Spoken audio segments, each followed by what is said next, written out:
সকলের প্রিয় আইসক্রিম বিক্রেতা গোপাল দা ৫০ বছরের বেশি সময় ধরে মাগুরার বিভিন্ন শিক্ষা প্রতিষ্ঠান ও পাড়া মহল্লা আইসক্রিম বিক্রি করে আসছেন গোপাল বিশ্বাস।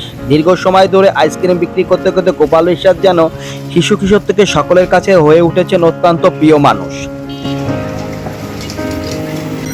৫০ বছর ধরে মালাই এসেছি, সবার কাছেই দাদাই আছি, কাকু হইনি, এটাও আমি আনন্দ।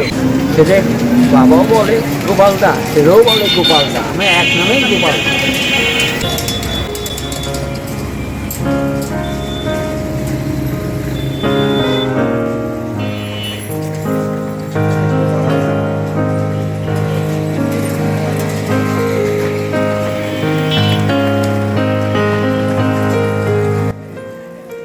শহর থেকে শুরু করে গ্রাম অঞ্চলের ছোট বড় সকলের কাছেই তিনি গোপালদা হিসেবে পেয়েছেন ব্যাপকভাবে পরিচিতি।